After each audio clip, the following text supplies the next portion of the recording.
All right, we're going to get into this book. Again, we're going to do a little recap, what we've gone over before. All right. And again, this is the book, The Jews and Muslims in British Colonial America, a Genealogical History. So we're getting a lot of different sources and views, right? We're trying to put it all together. It says, in this work, we present a series of colonial documents, a contemporary first-hand accounts, records, portraits, family genealogies, and ethnic DNA tests, results which fundamentally challenge the national storyline, depicting America's first settlers as white, all right, as white and British or Christian. We postulate that many of the initial colonists were actually of Sephardic, Jewish, and Muslim Moorish ancestry, all right, usually arriving as crypto-Jews with their religious adherence disguised, and crypto-Muslims, Moors, right? Moors. These immigrants served in prominent, right, economic, political, financial, social positions in all of the original colonies, all right? Very important. Original founders, the founding fathers, all right? I'm talking about original founders. We ain't talking about so-called pale-skinned people. You've never really been the minority. That's what I'm trying to tell you right now. You've never really been the minority. You still aren't the minority. Understand that. They made you think all this stuff. The evidence in support of this radical new narrative. This is a radical narrative, right? Radical. More radical than being from Africa. More radical than putting 200, 300 people on ships for like 2 or 3 months with, their drop-ins and their, coming out and they're lying there and, all the, that doesn't make sense. You got to go risk money, ventures, ships to try to go get people. You don't even know if you're going to go get them. You don't even know if you're going to be successful. You're going to die on the way. You don't even know anybody in Africa because you got no access to the mainland yet until after the 1880s. The Berlin Conference, right? Google the Berlin Conference. There is no European strongholds in the 1400s, 1500s. There ain't nobody grabbing millions of Africans during that time. But I do know they're grabbing hundreds and hundreds of thousands of Indians and Sephardic Jews and Moors and Huguenots and Protestants and all these undesirable, unwanted people from Europe and making them prisoners of wars and indentured servants. I can prove that. So how radical is this narrative really? But we'll call it a radical narrative if it helps people sleep at night. All right. It begins with an examination of the British colonial companies organized in England, all right, to bring settlers to North America and exploit the natural riches believed to be there. Of course, both Spain and France had already made forays into North America, found in St. Augustine and exploring parts of the coastline as far north as Newfoundland, though their activities as foreign powers are given short shrift in our Anglo-centric version of the birth of America. What is even less frequently mentioned regarding the Spanish and French settlements and voyages is that many of the colonists and sailors were Sephardic, Jewish, and Muslim Moorish descent. All right? They forgot to mention this to us in school, guys, when we were growing up. How can they? I mean, yeah, anybody would have forgotten that. I mean, yeah, we're humans, right? We forget things. We forget things, guys. So I think, yeah, they probably would have. Yeah, they would have forgot that. Texas. Hey, Texas, what's up?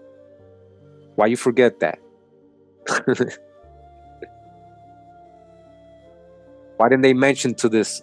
Why did my history teacher tell me this? Huh? Why are they still not teaching this in college today? And in these so-called schools of thought everywhere, on these little circles in YouTube and in these little sects and these, chapters and all over the United States and all over the world. Why are they still not teaching this, huh?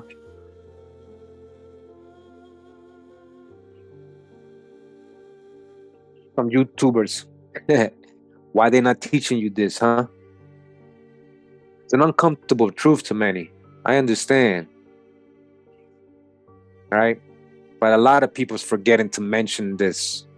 Even now that the information is coming out, they're still sticking on to old doctrine. I just want to be this, man. I just want to know this. I don't want to know about that. All right.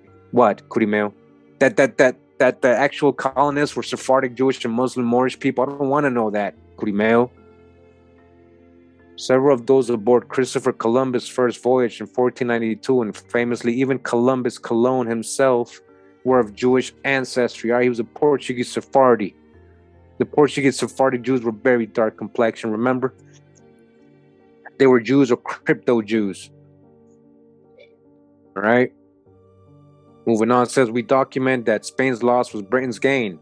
Beginning with the initial planning, organization, and promotion of the first British colonial efforts, Sephardic Jews and Muslim Moors were present as navigators, all right, ship captains, sailors, metallurgists, cartographers, financiers, and colonists. Among these, we find Joaquim Gans, Simon Ferdinando, Walter Raleigh, John Hawkins, Humphrey Gilbert, Richard Hackley, Sr. and Jr., Francis Drake, Martin Frobisher, and Abraham Ortelius. The first and second British colonies in North America, Virginia and Massachusetts, were provisioned, funded, and peopled by persons of Sephardic, Jewish, and Muslim Moorish descent. I'll repeat once again. The first and second British colonies in North America, Virginia, Massachusetts, were provisioned, funded, and peopled by persons of Sephardic, Jewish, and Muslim Moorish descent. They lied to us completely. You guys gotta break the spell. Break the spell right now, like straight up, like boom. Stop thinking white people. Straight up, they're telling you right here. They're not really telling you like that, how I'm telling you, but they're telling you. Break the spell. All right? Current genealogical studies of the Appalachian descendants of these early colonists demonstrate that they carried DNA haplotypes, male or female lineages, and genes from Sephardic, Ottoman, and North African founders. Further, these early North American colonists often bore straightforwardly Jewish and Muslim surnames.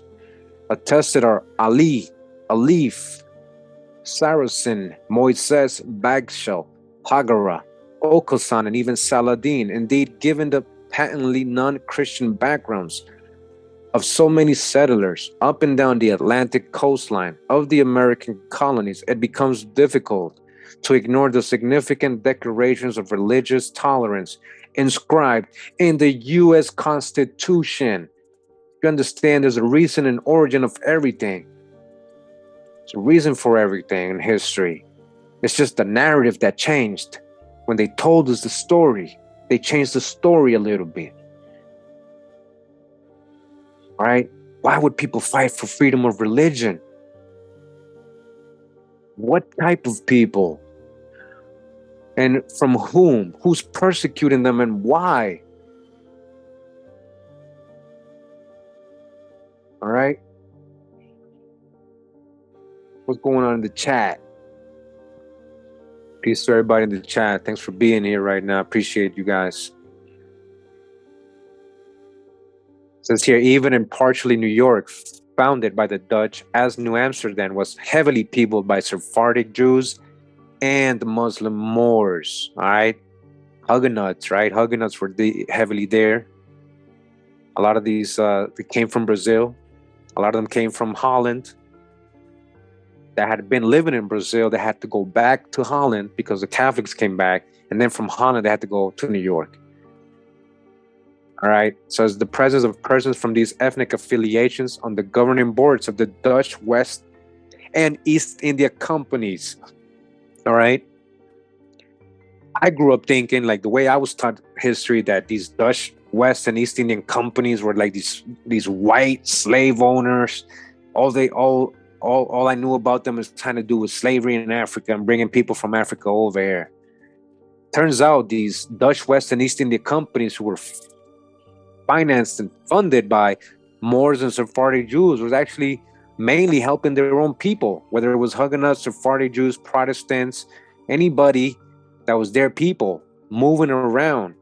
moving around. And of course, they did also trade, right? Of course, they were enslaving Indians and whatever other person got caught in that circle. But we know who the majority of these unfortunate souls were based on history, right? So we are going to generalize when we have sources, not when we are making up things. All right. And continues, says they included Jonathan Cohen or Cohen, right? These are the West Indian companies and East India Company. And Cornelius Spielman, another classic Jewish name. Other New Amsterdam and later New York residents were Jacob Abrahamson and Dennis Isaacson. We present contemporaneous testimony suggesting that even the leading Knickerbocker families of New York colony, the Van Cortlands, Phillips and Van Rieselens, Delano's, and the Lanceys were of Sephardic ancestry. This fresh look at colonial American genealogies and settler lists presents for the first time in one source the Spanish, Hebrew, Arabic, and Jewish origins and meaning of more than 5,000 surnames, the vast majority of them widely assumed before to be sturdy British family names of ancient bearing. Many of our name etymologies plainly contradict the standard reference work. The decipherment of surname history is an involved subject, one that can extend over centuries of transformation in several countries and require knowledge of multitude of languages. In addition to Jewish genealogies, we have made an effort to bring to life some of the forgotten women who shaped the colonial American experience. These include the ancient mother of European royalty, the Occitan Jewish Queen Ita, which is Charlemagne's great-great-great-grandmother, Mary Lago, who was actually a Sephardic Jewish mother. She was a black person, yes. Mother of the Quakers, so-called colored person, mother of the Quakers, founder George Fox, and Malaya Cooper, the Jewish mulatto wife of Daniel Boone's guide, whose Hebrew name is the same as one of President Barack Obama's daughters.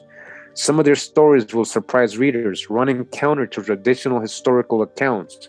Few people realize that one of the Salem witches mounted a legal defense using the family's professional connections and wealth. Sarah Town, Chloe's or Clay's, fought her accusers and lived to become a founder of the town of Framingham, Massachusetts, all right? A so-called black person. The mother of Patrick Henry, according to diarist William Byrd, was a handsome woman of the family of Esau, whose first husband in Aberdeen, Scotland, was of the family of Saracens. The Cherokee beloved woman Nancy Ward bore an Arabic name. One of the sub-themes of the present study is the interaction between immigrants and American Indians. All right? Big one. Readers will find Cherokee Creek Choctaw and other genealogies that reflect intermarriage between Jews or Muslims and American native inhabitants, believed in the thinking of the day to be Abraham's children. All right? So why would they marry American Indians? And because they believed them to be Abraham's children, the lost tribes is what I'm trying to explain to you. All right? So I know a lot of people be like, oh, no. But when it was so-called white people marrying into their indigenous ancestors, there was no problem. But if I say, well, what if the so-called white ancestor you think you had was actually a black Sephardic Jew or Muslim Moor? So you have both genealogies, right? You gotta, and I'm not saying everybody, right? I'm not saying everybody, but if, find out who these so-called white people really were, right? Or these descendants of Europeans really were, right? That's a deep history. Don't leave it out. That's half your genealogy. That's another half, right? Besides recruiting the fellow British Caribbeans, the Lord's proprietor also sought out Huguenots. Who's the Huguenots? All right. You got to say Huguenot. Huguenot. Kurimeo, not Huguenot. I just have a better and easier, and I enjoy saying Huguenot. Okay? It sounds better to me, and I pronounce it better that way. All right, so the Huguenots, all right, let's go.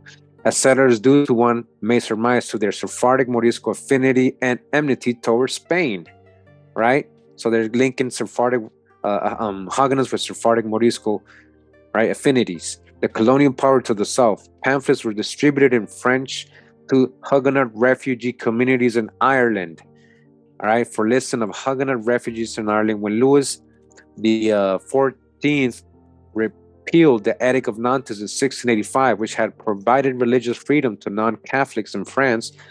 Thousands of Huguenots fled France. All right, we're going to go into who's the Huguenots. 1500s of them made their way to South Carolina. All right, South Carolina. Edgar reports that prominent surnames among these colonists were Banu, the Davidic good name, Cordes, the Saussure, Debus, Debus, Foret, De Silva, Gaylord, Glendron, Gerard, Horry, Moroccan, Huger, Lawrence, Lagari, Manigault, Marion, Payre, Porcher, Tricolu, Ravenel, Simons, and Timothy. Again, several are identifiable as Sephardic Morisco. All right? Sephardic Morisco. In 1764, an additional 300 Huguenot settlers arrived in hopes of developing the silk and wine industry. The same two Sephardic Moorish dominated industries attempted in the Virginia colony. All right, so if the Huguenots know how to do this, what are they? If they're doing things that Sephardic Moorish people do. Most of the incoming settlers were drawn from La Rochelle and Bordeaux. All right, La Rochelle, major Huguenot town in France, and we know a lot of the Huguenots from there were taken to Acadia and became known as Acadians, and then later to as Cajuns in Louisiana. Check out my Acadian video. All right, a lot of drop on that one. Early in the 1720s, Purisburg, on the left bank of the Savannah River, had been settled by around 800 French-Swiss settlers, which we have argued elsewhere were primarily Jewish and crypto-Jewish ancestry. All right? Crypto-Jews, Blackamoors, crypto-Jewish ancestry. 800 in, near Savannah River. All right? 800 of them. What happened to their descendants? Did they just mingle among themselves for the next 200 to 300 years? Or did they mix in with the local indigenous population too? Let's be logical. Both academic studies and informal family histories attest that many of the Spanish and Portuguese colonists in Central and South America, Mexico, and the Caribbean were conversos and moriscos. Although they might appear to be good Catholic Christians on the surface, they were in reality crypto-Jews and crypto-Muslims. Secret Jews and secret Muslims. All right? Secret Muslims. They practiced the traditions of Judaism and Islam in the privacy of their own homes, sometimes in small de facto communities or intermarried family groups. Both Judaic and Islamic law excused this behavior on grounds that such temporizers were constrained to submit to political pressures to save life and property. The earliest martyrs to the commandment of the Torah requiring Jews to declare themselves as separate and set up from other people were called anusim, forced ones. The Inquisition rolled out a dragnet complete with tip sheets, rewards, and public spectacles. The feared out-of-the-fez Judaizers as well. It says here, the Norman capital of Rouen possessed one of the largest Jewish communities in Europe, ranking alongside Toulouse, Rome, and such Spanish cities as Toledo, Cadiz. The institutions of the exchequer, originally a chessboard or abacus star chamber based on the concept of star, Arabic for node. All right, this is what somebody was telling me. You don't know the Star of David. Yeah, I do know the history. And again, we're not into religions over here. The star chamber based on the concept of the star, Arabic for node, a sheriff's mark, and other civil titles came from most Arabic Spain or the south of France, and were not outgrowths of the original machinery of Norse, Norman, Anglo-Saxon, or Frankish states. In identical fashion, the immigrants who trickled and then streamed into the colonies comprehended Scotsmen, Irishmen, Welsh, Channel Islanders, Border Scots, French, Dutch, Flemish, Germans, Poles, Swedes, Swiss, and Cornishmen, as well as people from London and the English Heptarchy, Kent, Essex, the West Country, The Midlands, Sussex, Northumbria, and Yorkshire, both movements, had a transnational character. Although the Normans thought of themselves as Frenchmen, they had not resided long enough in Normandy to become amalgamated with the local population. They were still pagan Norsemen at heart. The largest immigration of all occurred with the so-called Huguenots, who, as we shall see, were in many cases second or third generation Spanish and Portuguese Jews who traded their French colors for English, Flemish, or some other nationality as they fled religious persecution. They traded their colors. All right, that's deep. Huguenots, who's the Huguenots? These are Moors, aka Moors. Huguenots, aka Moors. I'm telling you right here, they were third generation Spanish and Portuguese Jews who became known as French, English, or Flemish people. Continuing, it says, thus one clue to the Sephardic ancestry of North American colonists would be trading ties to these conversos also congregated in the French cities of Bordeaux, Bayonne, and Rouen. Arbel devotes specific chapter in his book to Barbados, Belize, Berbice, Colombia, Costa Rica, Curaçao, the Danish West Indies, the Merar, Dominican Republic, El Salvador, Essequibo, Guyana or Cayenne, Haiti, Honduras, Jamaica, Martinique, and Guadeloupe, Nevis, Panama, Pomeroon, and Suriname. All right? Elias Ashmole was governor here. St. Eustatius, Tobago, Trinidad, Tucacas, and Venezuela. All right, they're letting you know Sephardic Moorish people ended up in all these places in colonial times heavily. Sephardim pioneered the rum, the sugar cane, and orange juice industries. All right? They were the plantation farmers. Original ones, especially with the sugars. According to Arbel, they were prominent in growing and refining coffee, cocoa, vanilla, indigo, vermilion, coconuts, and eggplant. Thus, when they encountered North American colonists engaged in these trades, we should view it as a possible sign of Sephardic ancestry. Arbel also stresses that Sephardic Jews considered themselves one community, nation, la nation, or the nation, la nation. Whether they openly practiced their faith or were privately observant, but publicly Protestant or Catholic. Publicly Protestant. They weren't really Protestant. What is a Protestant? What are we learning? It was considered a distinct advantage to have relatives and friends on both sides of the fence, so to speak, to ensure security and protection from potential harassment or persecution. We shall see when we get to New York that several prominent Christian families were in fact conversos, and that some members of these families married openly Jewish spouses. Marcus traces the roots of American Jews to the important French crypto-Jewish Sephardic community, beginning about 1550. He emphasizes that many of the Iberian refugees publicly belonged to Huguenot, Walloon, or other Protestant denominations. All right? He also acknowledges the crypto-Jewish and openly Jewish Sephardic communities in the Netherlands, which served as the seedbed for the large-scale return of the Jews to England, beginning about 1650, as well as for the foundation of the New York colony. As those cats later, Marcus focuses attention on the underground Jewish community that flourished in England from the reign of Henry VIII. Melungeons, the last lost tribe in America. Says here, Bonnie Ball's description of the founding and subsequent laws of the Roanoke colony is based upon popularized accounts, but it is quite possible that at least some of these colonists survived, joined the Croatoan tribe, and passed their genes forward to future generations. What I want to draw the reader's attention to, however, is not just the possibility of survival or death amongst these particular colonists, but rather their ethnic composition.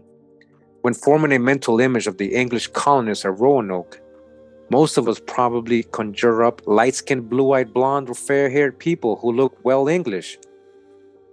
But a glance at the list of colonists should suggest that this was not necessarily so.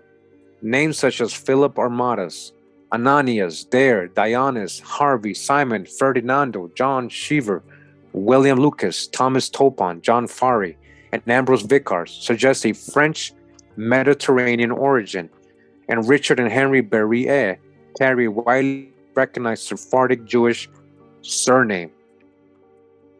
I propose that many, perhaps most of these English colonists were not ethnically Anglo-Saxon, but rather Sephardic Jews, Moors, and French Huguenots who had immigrated to England for one or more generations, all right? They're letting you know, big drop here. A lot of these colonists were actually Sephardic Jews. They were Moors and Huguenots. Same thing. All from Spain and Portugal, ethnicity. People of color who escaped religious upheavals at home and then continued onward to the Americas.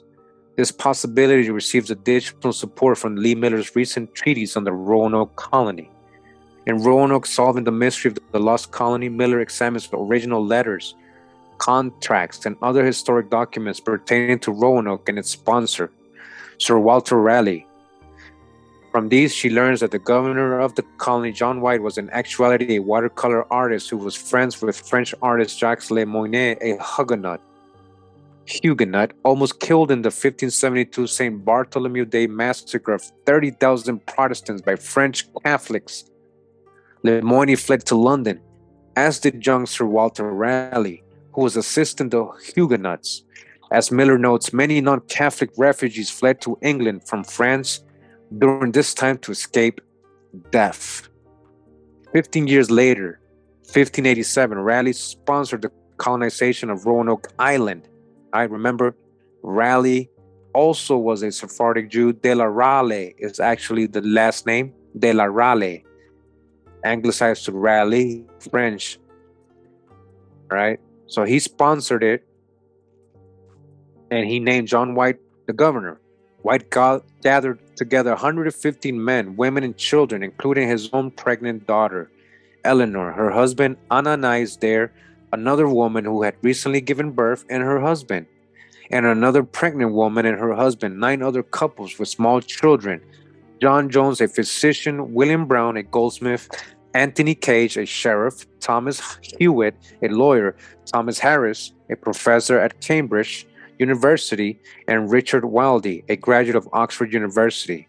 All right, altogether an unlikely group to settle for colonizing a remote forested island surrounded by Native Americans and subject to frequent hurricanes. All right, so they're telling you straight up sign subliminal here.